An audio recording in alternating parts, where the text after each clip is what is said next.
Wait, I did Stonehenge and a trip here. Now this is the first part. We went to Swannage, which is located in this location here. As you can see, it's northeast south, more western England. It's on the very coast. So, pictures I got for this one are as follows.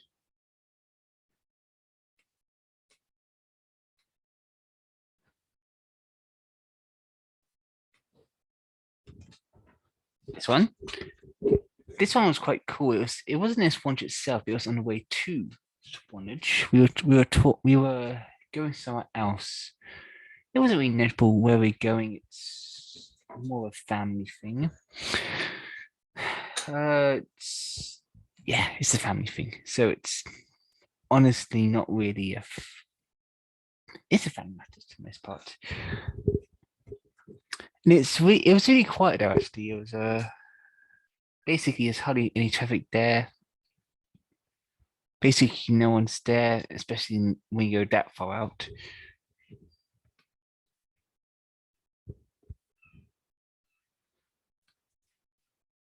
And then let's continue with what we have. Overall, I find going back to country quite relaxing, especially after being such a city-centric life where, especially Sydney, where it can be quite stressful sometimes. The travel times aren't a huge stretch because travel times in Sydney, as people may know, aren't exactly the most ideal travel times, are they? And ultimately, of course, there's the comments of like high-speed trains from people who have high-speed trains that go everywhere. Yeah, true, but unfortunately, that's not really the case here, nor is it in Australia, in Sydney necessarily. But so there's not much you can do about high-speed trains. Here we go. This is a outward screenshot I did for Swannage itself. As you can see, it's a very quaint looking town. Quaint, wait, what's the definition of Swannage? It's a fishing port. Fishing, is that a fishing port? Yeah, it's a fishing port. Hey, wait. Mackerel. Mackerel fishing port, you say? Wait. Honestly, yeah, as I said. All Swannage really has is fishing stuff, a pier, and some light tourist stuff, but not much else really. It's a very quaint place, but outside of those key industries, there isn't really much. That's very emblematic of the countryside here, is that some places specialize in certain things very specifically, especially in the countryside, because they aren't ultra built up as like Uber capitals. They don't have the population nor the space necessarily for Uber populations. So it's generally more specialized.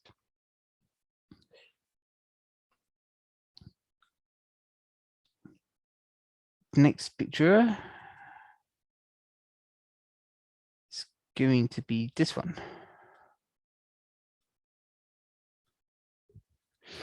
This is the Swannage Museum. It was closed when we got there, but it's just outside of the Swannage Museum. As you can see, the cliffs is very prominent. And if you go towards the more pier end, you can actually see a lot more of the cliffs of the other parts of the British country.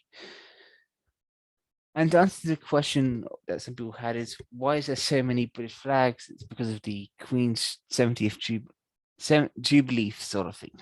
So that's why there's so many flags everywhere. Golden Jubilee, there you go. So that's why there's so many flags everywhere. It's not normally full of so many flags, but it's a occasion in which people felt it was necessary. So it's just I guess it's equivalent to National Day or other days like that. Australia Day, whatever, just those sort of events.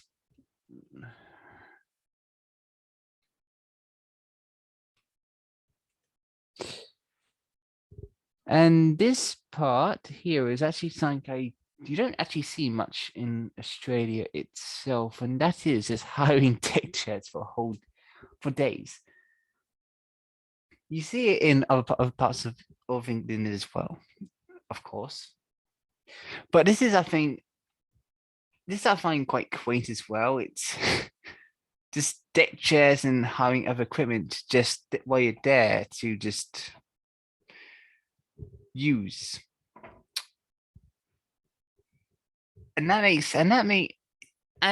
of course, if you did a full set of deck chairs, sun covering, and everything like that, it could add up over for a full day thing.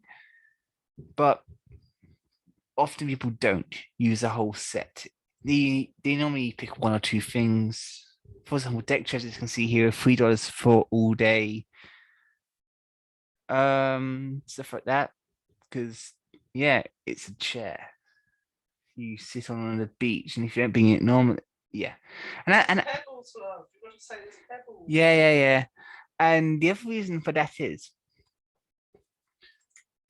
beaches themselves in the UK, of course, I'm gonna have like pure fine sand, but often it's the case with British beaches is they aren't so that all the time. They can sometimes be a case of just being pebbles or rocks. And sometimes they're pure pebbles. Sometimes it's a hybrid of sand and pebbles. So it honestly depends. And where's the place where they have pure pebbles? Because I have it in my head, but I can't remember I can't remember what it is exactly. Sure. I'll get that thought will come back when it comes back. Chisel Beach. There you go, Chisel Beach.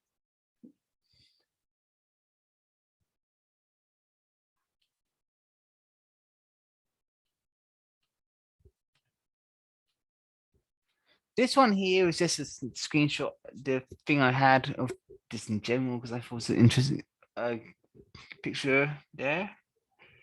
Just, yeah, as you can see, the sea is very blue. It's a lot of bird activity, stuff like that. It's an active sea area. People swim, people fish, people take cruises, stuff like that.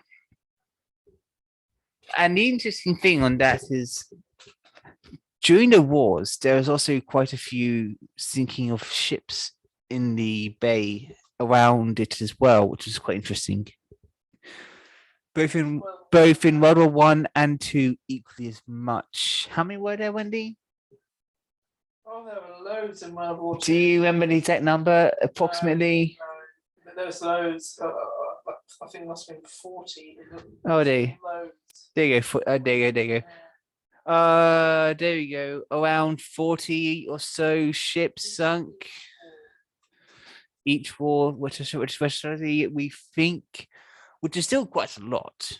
I mean, that's a lot of ships sunk. And when I say ships sunk, that can be like fishing boats to light cruisers or whatever.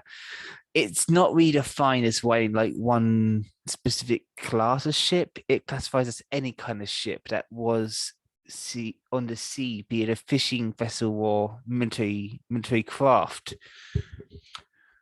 But they were sunk during the World Wars. Next one.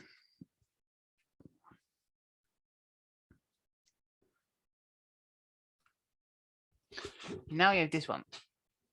This one's quite hard to get a photo because it was really windy, and trying to get these flags on the right side took a little bit of time. As you can see with what I said earlier, this is on the pier itself. You can see the other cliffs, in a more focused manner.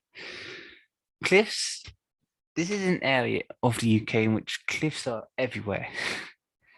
And ultimately, of course, not many people live in the cliffs necessarily. Most people live on the lower lands. Is that correct? Yeah. It's too windy. Oh yeah, good point. Winter time, too windy. Good point. Good point. And the reason for that is it's a simple practicality. You would not want to live on the higher area in winter because it'd just be petrifyingly cold, and you just would have to rely on heating constantly for basically everything.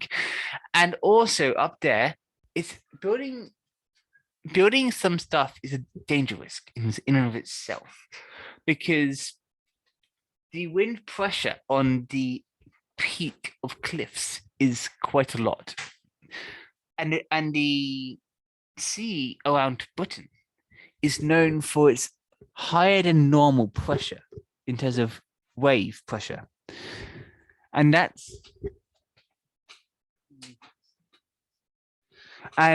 something to note, and that's why, for example, swimming across in British Isles in sea is really dangerous because the pressure of it is really, really extreme. Next picture I will now go to.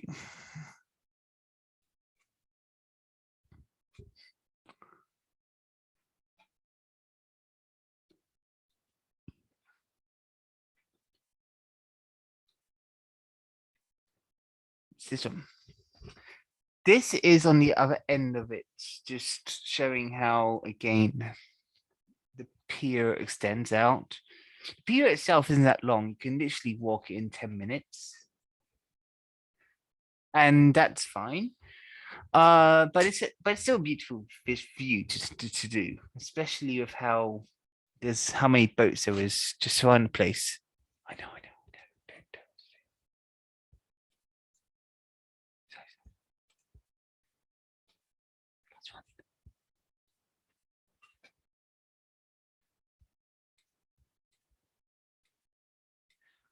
And the final one is this, and yeah, it's just more of a thing of showing the pier itself there. And just and you can see it's used, and from the pier itself, you can see many kinds of cliffs, which is kind of cool. There's the cliff there. I didn't take a picture of the other end because I couldn't really see the cliff clearly enough on the other extreme end, but you can briefly see another peak of a cliff through other angles of the place.